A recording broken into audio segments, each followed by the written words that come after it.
Oh bah, il fait pas très beau aujourd'hui. Salut à tous, bienvenue dans ce nouvel épisode du Petit Potager Urbain. Alors le confinement est toujours d'actualité, donc c'est vraiment le moment de relancer tous nos premiers semis en pleine terre. Là on est en plein mois d'avril, donc on peut le voir ici, j'ai déjà pas mal de choses qui poussent.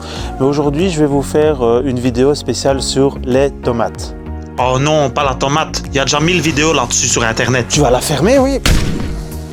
Parlons plutôt astuces au potager. Donc je vais vous donner ici quelques petites astuces que j'ai mis en place sur mon terrain ici pour me faciliter les choses. Tout premièrement, c'est quelque chose que la plupart des gens qui ont un potager font, j'imagine, c'est récupérer l'eau de pluie. On a placé quelques petits tonneaux ici pour récupérer l'eau de pluie sur l'abri de jardin et sur la serre. Mais pour ceux qui ont la chance de pouvoir enterrer une grosse citerne et récupérer l'eau de pluie du toit de la maison, ça c'est vraiment plus intéressant parce que là on peut aller dans des milliers et des milliers de litres. Je compte faire placer une citerne de 10 000 litres dans les prochains mois. J'espère que ce ne sera pas trop compliqué parce que le budget est de 4 à 5 000 euros parce qu'il faut creuser un trou, faire tous les raccords, les tuyaux, la pompe, donc ça peut vite être assez cher pour une grosse citerne. Alors sur une petite surface ici, comme on n'a pas beaucoup de mètres carrés au sol cultivable, on va essayer aussi de faire pousser plusieurs choses en hauteur. Donc des plantes grimpantes comme des muroises, des mûres. On va privilégier aussi tout ce qui est courges grimpantes, donc potiron, potimarron, courges serpent et tout ça. J'ai aussi pas mal de concombres, cornichons. Donc évidemment ça prendra moins de place et au pied de tout ça on peut venir implanter plein de petits légumes. Ce sera vraiment bien pour optimiser l'espace en fait. Alors on peut faire monter les légumes sur toutes sortes de supports. Je peux en faire monter sur la serre, peut-être des haricots, sur le chalet de jardin. Je peux en faire monter sur la façade de la maison. Je construis des structures là où il y a mon hamac pour faire monter des haricots et des courges. Par exemple, aussi sur la balançoire, l'année passée, j'ai essayé des pois à rame, mais ça n'a pas très bien fonctionné. Donc il faut vraiment rivaliser d'ingéniosité pour essayer de faire monter un maximum de plantes partout où on peut le faire, sur les clôtures, dans les haies, etc.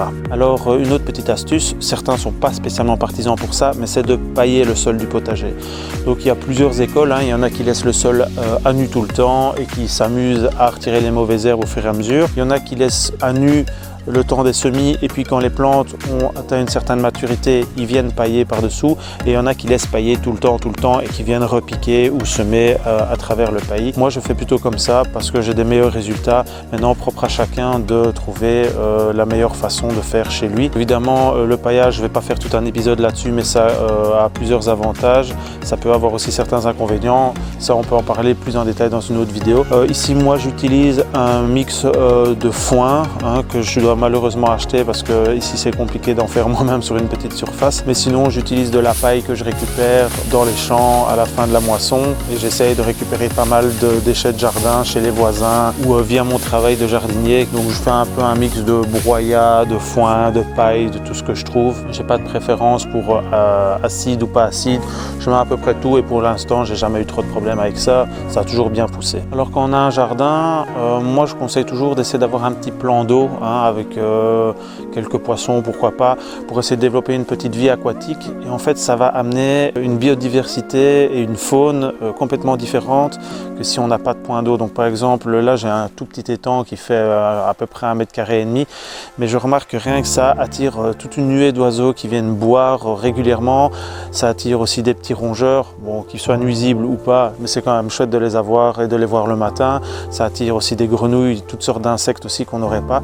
Donc moi je trouve ça vraiment agréable d'avoir ce petit point d'eau. Ici j'ai mis une petite fontaine qui coule, c'est vraiment pour avoir un petit bruit d'eau agréable et quelques petites plantes aquatiques qui commencent à se développer aussi pour la biodiversité. Alors aussi sur une petite surface, j'ai quand même réussi à planter des fruitiers. Donc j'ai des pommes, des prunes et j'ai un cerisier.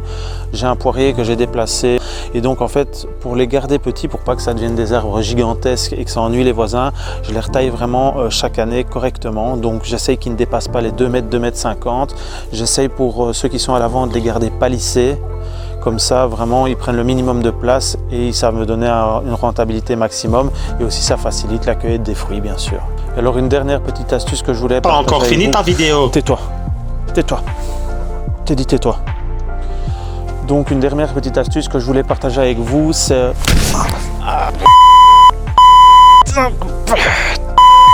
Donc une dernière petite astuce aussi, c'est pas une astuce, mais c'est vraiment mettre plein de fleurs et si possible comestibles partout dans son potager parce que ça attire les pollinisateurs, enfin, tout le monde le sait.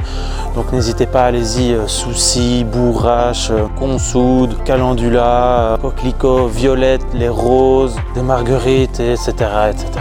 Donc fleurissez vraiment vos potagers, c'est très important, fleurissez vos balcons, vos terrasses, c'est aussi très beau pour le plaisir des yeux. Et voilà, donc tout ce que je peux vous dire, c'est qu'en ce temps de confinement, essayez de sortir un maximum pour profiter de votre jardin si vous en avez un. C'est des moments hyper sympas à passer en famille, ça fait vraiment du bien au moral, au corps et à l'esprit. Pour ceux qui n'ont pas encore fait tous leurs petits semis, ne vous inquiétez pas, hein, il sera encore possible d'acheter des semis déjà germés dans les jardineries ou dans les magasins de bricolage la plupart du temps. Quant à moi, j'ai plus qu'à vous faire de gros bisous et à vous dire à bientôt.